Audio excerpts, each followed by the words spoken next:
Ya ikhwati fillah yang dirahmati Allah, di zaman dahulu ada seseorang yang allamah dan wara dan juga zuhud di masanya, dan ia memiliki banyak santri. Tak lain adalah Syekh Fudail bin Iyad. Dari sekian banyak santri yang ia asuh, Syekh Fudail bin Iyad memiliki salah satu santri yang ia sayangi dan ia cintai. Kenapa? Sebab karena memang di atas rata-rata kecerdasannya, kemampuan dalam belajarnya, sehingga mengungguli kepada santri-santri yang lain. Syekh Fudail bin Iyad sangatlah bangga terhadap santri tersebut. Singkat cerita, setelah ia selesai studinya di pesantren Syekh Fudail bin Iyad, ia pun kembali ke kampungnya, dan alhamdulillah di sana ianya dituakan oleh masyarakat luas dan menjadi seorang ulama di daerahnya. Setelah 1 tahun, 2 tahun, 3 tahun dan seterusnya, maka santri ini pun oleh Allah dipanggil terlebih dahulu. Pada saat itu ada seseorang yang melaporkan kepada Syekh Fudail bin Iyad bahwa santri yang ia cintai dan juga ia sayangi lagi menghadapi sakaratul maut di rumahnya. Sesampainya di depan rumah Syekh Fudail bin Iyad, ia pun mengucapkan salam. Assalamualaikum ya Syekh. Waalaikumsalam. Ada apa? Kok terburu-buru? Saya mau mengabarkan bahwa santri yang engkau sayangi, yang engkau cintai itu sekarang dalam keadaan sakaratul maut di rumahnya. Alangkah kagetnya Syekh Fudail bin Iyad, sehingga Syekh Fudail bin Iyad pun bergegas berangkat ke rumah santri tersebut.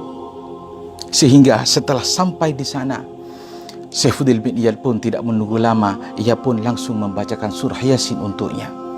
Karena ketika ada orang yang sakaratul maut dibacakan surah Yasin, maka ajalnya akan dimudahkan oleh Allah Subhanahu wa taala. Belum selesai Syekh Fudail bin Iyad membacakan surah Yasin, orang yang sudah sakaratul maut ini pun berkata, "Ya Syekhi, ya Ustadi, la taqra hadhihi surah." Wahai guruku, wahai kiaiku, jangan kau baca surah Yasin itu untukku. Jangan baca surah Yasin untukku. Alangkah kagetnya Syekh Fudail bin Iyad. Ada apa ini? Apa yang terjadi dengan santriku? Sehingga Syekh Fudail bin Iyad pun menutup Al-Quran tersebut dan meletakkannya. Ia pun berpindah ke samping orang tersebut dan menalkin orang tersebut. La ilaha illallah Muhammadur Rasulullah. Lagi-lagi santri ini pun mengatakan, "Ya Syekhi, ya Ustadi, la taqra hadhil kalimah, la taqra hadhil kalimah." Tambah kaget Syekh Fudail bin Iyad. Ada apa dengan santriku ini? Ia orang yang kucintai, dia alim. Apa yang dia kata? La taqra hadhil kalimah. Janganlah engkau baca kalimat itu untukku. Ana bari'um minha, la ilaha illallah. Saya sudah keluar dari kalimat itu. Jangan lagi kau bacakan itu. Menangislah Syekh Fudail bin Iyad.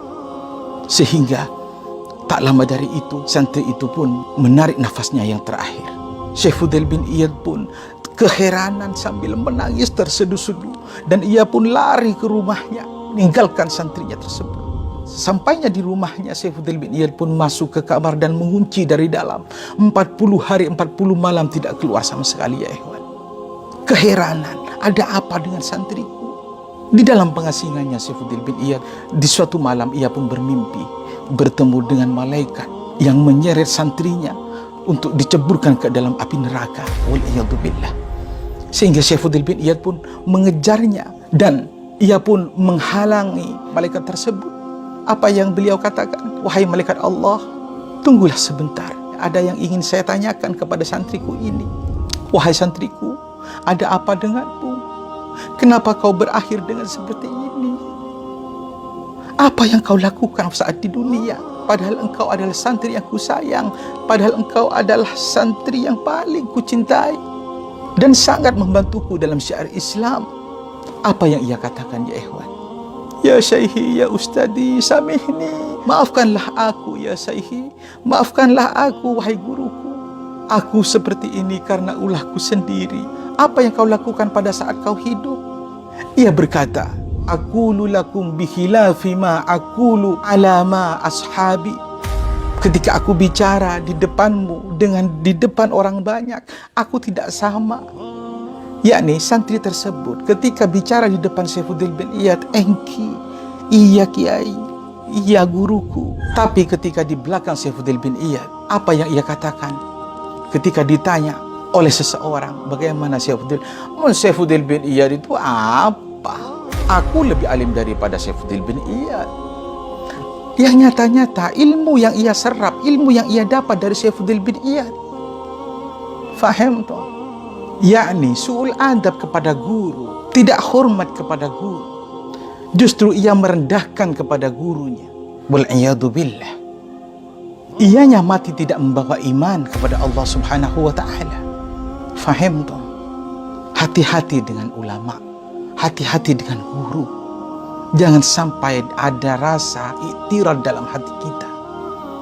Seperti apapun gurunya, baik itu kiai yang alim, kiai yang besar, kiai yang setengah alim, tidak alim sekalipun, hati-hati kalau berkaitan dengan guru. Jangan sampai iktirad. Bahkan Syekhana Raden Kiai Haji Abdul Muqid dulu pernah berkata, "Saya ya cah, cek sampai iktirad mun ke guru. Sebab mun pas bani iktirad ke guru, urusin benih ben guru nana, tapi ben siko basah." Faham tuh? Sampai-sampai beliau menggambarkan bahwa hatta ring tuan ben azina ya den mata ben, sehingga cek sampai iktirad. Cek sampai pertaja cek mun ring tuan ben azina ya den mata ben. Bukannya beliau itu memperbolehkan al-fawahis, hasya wa kalla, hasya wa kalla. Tapi ini merupakan suatu tekanan pada larangan iktirad kepada guru atau kepada orang tua kita. Sehingga beliau mengatakan sedemikian. Hati-hati, hati-hati. Apa iktirad? Berprasangka buruk terhadap guru. Tidak adab kepada guru. Jangan. Bukannya guru itu minta dihormati, tidak. Tapi ini adalah suatu kewajiban bagi seorang santri, seorang murid kepada gurunya untuk menghormatinya. Kalau sampai itu terjadi, ampo mati tak nyambi iman. Faham tuh? Tapi jika ianya keluar dari konteks syariah yang telah diajarkan oleh baginda Rasul Muhammad sallallahu alaihi wasallam, iyyakum wadzan, jauhi berburuk sangka, sebagaimana yang sudah diajarkan oleh baginda Rasul Muhammad kepada kita semua. Tatkala ada seseorang yang datang kepada baginda Rasul, yang ianya mengaku melakukan suatu perbuatan zina dengan seorang wanita, baginda Rasul tidak mengubrisnya. Sampai-sampai pemuda ini mengulangi 3 kali, "Ya Rasulullah, saya telah berzina dengan perempuan." Dan ketiga kalinya itulah baru Nabi mengatakan, "Ah, mungkin kamu hanya merabanya." Baginda masih mengatakan demikian. Ini contoh. Kalaupun ianya melakukan sesuatu di luar syariat, hindari prasangka dan jangan diikuti apa yang Anda saksikan. Semoga hikayah ini menjadi ibrah bagi kita semua dan dapat meningkatkan rasa kecintaan kita terhadap guru-guru kita. Hatta kiai langgeren, hatta guru lip-alipan kita. Hormati.